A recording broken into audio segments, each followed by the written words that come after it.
Discovery Multimedia, in association with Maris Multimedia, presents Wings, Midway to Hiroshima, the ultimate encyclopedia of military aircraft and aviation from 1942 to 1945. You're now ready to experience World War II from the air, to relive how the warplanes and the pilots who flew them changed the course of history. In Europe, North Africa, the Pacific, and Russia, the skies over all the major theaters of war are yours to explore.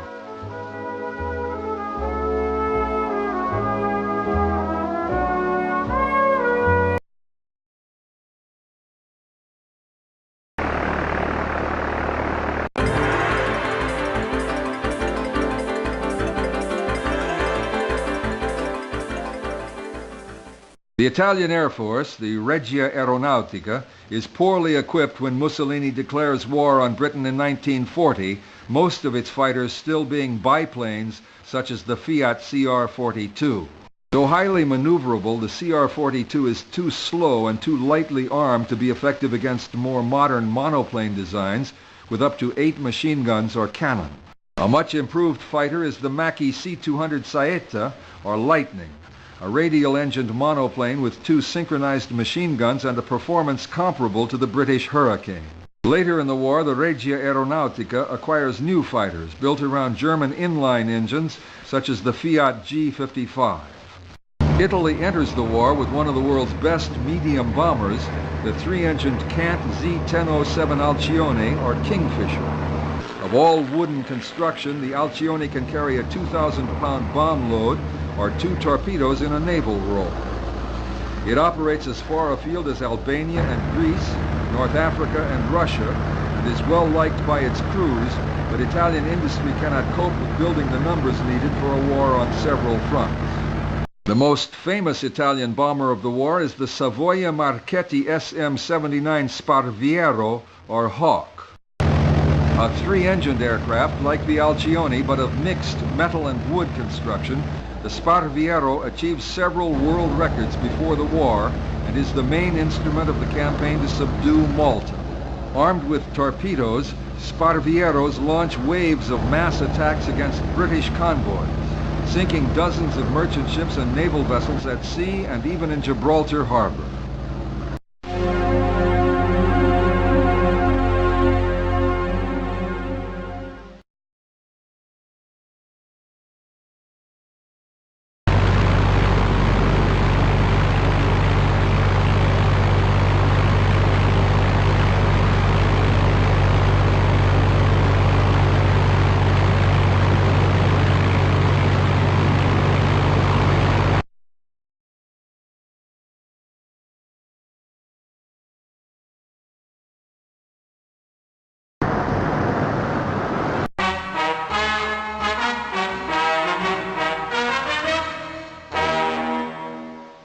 The arrival of an exceptionally bitter winter finds the Germans in Russia without adequate clothing or supply. The Soviets exploit this factor with a general offensive centered on fresh formations recently arrived from the central and eastern USSR. The Germans are forced back despite their air superiority, but are in turn saved by the weather in the form of the spring thaw that checks even the Soviets. Hitler now switches his strategic emphasis to the food-growing and oil-producing regions of the southern USSR. The German summer offensive is directed at the capture of the Crimea and a southeastern expansion into the Great Bend of the River Don and the northern Caucasus. German air power is again paramount, and the ground forces advance against strong opposition towards Stalingrad and the Caucasus Mountains, where they are finally checked short of their objectives. The Soviets determine that Stalingrad shall not fall, and a campaign of almost unparalleled savagery erupts as the Soviets hold the Germans in the western part of the city and pour men and equipment across the river Volga to hold the eastern part. Then the Soviets launch powerful offensives north and south of Stalingrad, break through and debouch into the Axis rear areas to line up and thereby isolate the German 6th Army in Stalingrad. Reich Marshal Goering says that his Luftwaffe can supply the beleaguered army, and Hitler orders it to stand fast. The German air effort is never large enough and suffers heavy losses, and the Sixth Army is forced to surrender. The strategic initiative is evenly balanced in the aftermath of the German disaster at Stalingrad, but sways to the Soviets as they launch a major offensive in the center of the Eastern Front, driving the Axis forces back relentlessly. Only the tactical brilliance of General Feldmarschall Erich von Manstein slows the Soviet steamroller before it is halted by the spring thaw. Hitler makes a final attempt to wrest back the strategic initiative with an attempt to pinch off the Kursk salient. But the Soviets are aware of the impending attack, prepare accordingly in great depth, and in the resulting fighting, check the Germans in the world's largest tank battle. Now operating under a fighter air umbrella larger than that of the Germans and fast approaching it in quality, the Soviets go straight over to a vast summer offensive and drive the Germans back along the line between Smolensk and the Black Sea. Pausing only during the fall rains, the Soviets launch a great winter offensive that drives the Germans back toward Poland and lifts the year-old siege of Leningrad.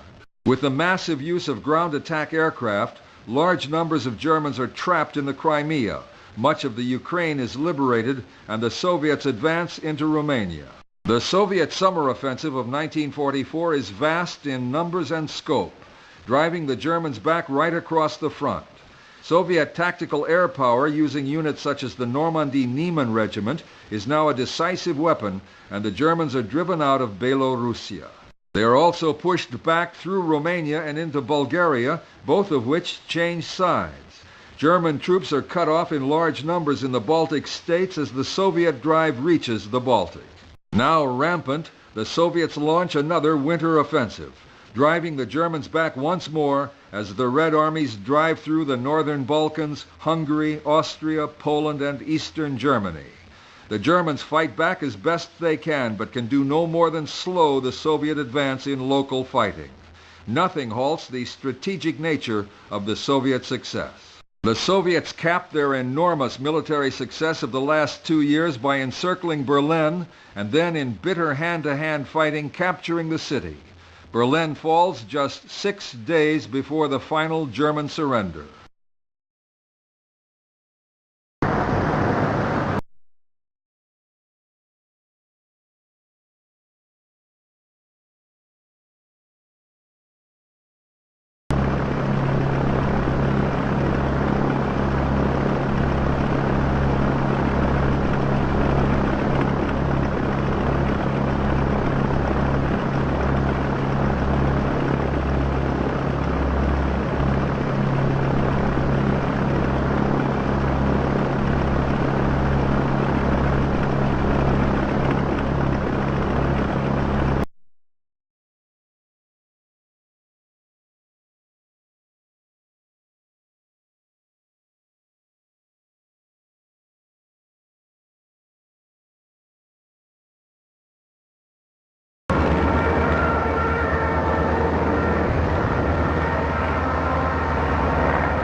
By the middle of 1944, Bomber Command's reputation is in disrepute, with only 1 aircraft in 6 finding an inland target, let alone hitting it. This is a result of using aircraft in small formations, usually of fewer than 100 at a time. The appointment of Air Marshal Arthur Harris transforms Bomber Command. He comes up with the idea of massed raids of 1,000 bombers to saturate and obliterate a target.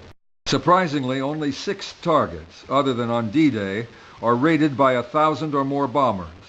But many other German cities suffer from massed attacks by only slightly smaller numbers. Although often forgotten, the short Stirling bears the brunt of the RAF's offensive until the Lancaster arrives.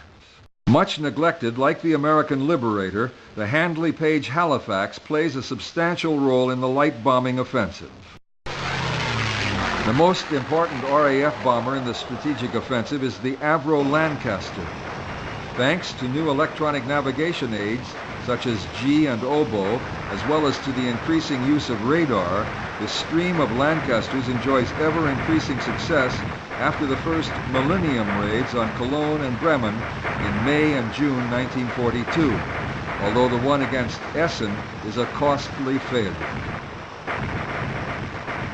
To protect the bombers from enemy radar, strips of metal called window by the RAF and chaff by the Americans, all cut to the correct wavelength, are dropped in bundles. New airborne radar such as H2S is introduced, painting an accurate map of the countryside over which the bombers are flying.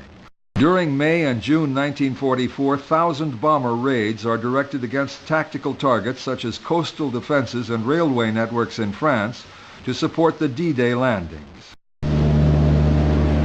Bomber Command's effect on the success of the D-Day landings in Normandy in June 1944 is often overlooked. The Panzer training base at Neuilly-le-Camp is demolished, and railway marshalling yards are hit hard to hinder the Germans in moving reinforcements to the front.